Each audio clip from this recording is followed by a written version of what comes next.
지속 가능한 지방 재정을 위해서 우리가 조금 한번 또 살펴봐야 될 두 번째는 이제 국고보조금입니다. 국고보조금은 중앙 정부가 이제 지방 정부에게 이제 내려준다는 표현이 맞는지 모르겠습니다만은 이 그 재원 중에서 지방 교부세와 함께 굉장히 중요한 거죠. 지방 교부세, 이제 국고보조금, 우리가 이렇게 얘기해 볼 수 있겠는데. 참고로 이제 중앙과 지방 간의 재정 관계에서 크게 보면 이제 우리가 교부세가 있고 이제 국고보조금, 지방 교부세. 그러니까 뭐 규모가 국고보조금이 이제 조금 더 크게 돼 있죠. 그다음에 이제 이런 두 재원을 통해서 지방자치단체가 이제 재원을 확보하게 되는데, 광역과 기초에서 총 우리가 이제 22년 말 기준이겠죠. 총 607조 중에 이제 광역과 기초 합해서 약 한 320조 정도, 16조 정도가 돼 있는데, 그 중에 이제 광역이 한 103조, 기초가 한 212조 정도. 물론 이제 광역에서 시도비 보조금이라고 해서 이제 또 재원이 따로 또 조정교부금하고 시도비 보조금이라고 형태로 해서 기초가 약 한 2배 정도 되죠.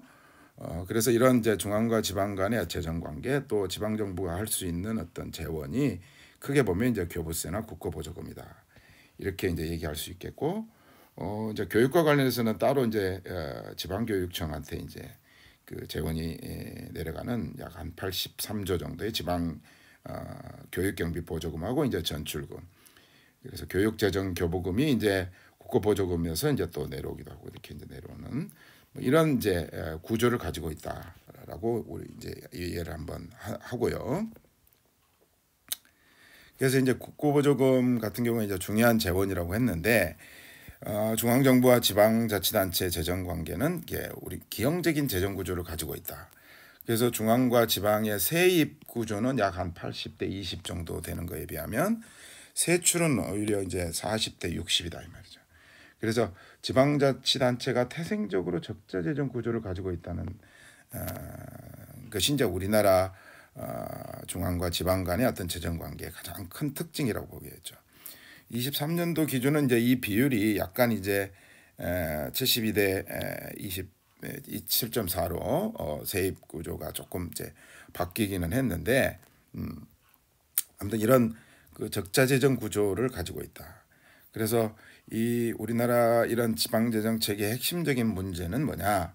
지방자치단체의 세출 규모에 준하는 지방자치단체의 세입, 이런 것들이 이제 보장되고 있지 못하다. 그래서 세입 구조는 아까 이제 80대 20인데 세출 구조는 40대 60으로 오히려 지방이 더 크다 이 말이죠.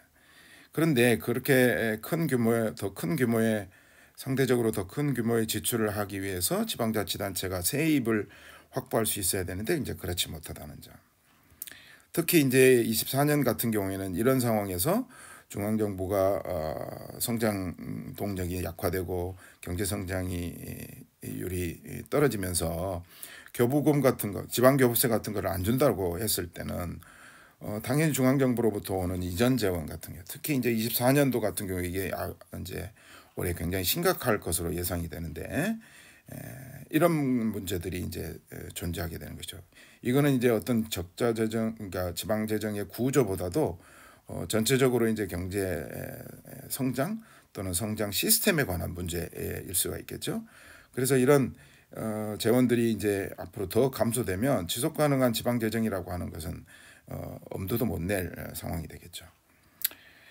이제 두 개를 이제 비교해 보면, 지방 교부세하고 국고보조금을 이제 비교를 해 보면 사실은 지방 교부세는 그나마 조금 자율성이 있는 거죠. 지출 용도가 정해지지 않고 이제 지방에 교부하는 금액이기 때문에.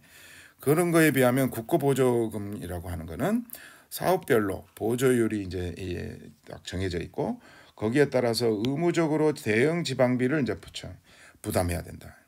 그래서 사실은 이걸 이제 흔히 매칭이라고 그러죠. 매칭이 굉장히 높아져 있기 때문에 지방 정부가 이 국고보조금을 많이 받는다는 것이 그렇게 좋은 것만은 아닐 수 있다며.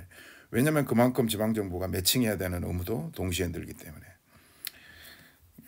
그래서 이제 이런 문제가 있다. 그래서 이제 조금 더 구체적으로 보면 지자체의 재원 배분 방식이 이제 공모 방식으로 되어 있는 것도 굉장히 문제라고 볼 수가 있겠죠. 그래서 지역의 어떤 수건 사업 이런 것들을 하면서 이제 중앙 정부의 공모 사업에 의존하는 것이 불가피하다. 그래서 지방 정부가 쓸 수 있는 재원이긴 하지만 이 사업 방식에서 이미 중앙 정부의 그 높은 의존도를 벗어나기가 힘든 구조를 가지고 있다. 또 하나는 이제 지방비 부담을 조건으로 하고 있어서 굉장히 지역에서 국고 보정을 많이 받는다는 것이 꼭 좋은 일만은 아니다.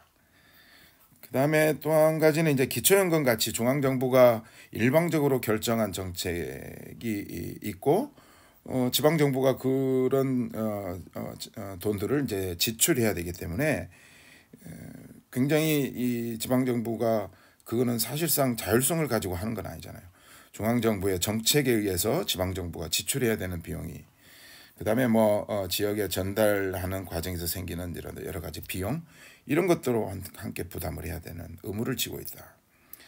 그래서 결론적으로는 이런 국고 보조금이 아무리 는다고 하더라도 중앙에 의존하는 정도가 굉장히 높고 지방비를 매칭해야 되는 부담이 있기 때문에 어떤 재정 준칙보다는 재정의 지속 가능성이 굉장히 더 중요한 개념이 된다는 것이죠.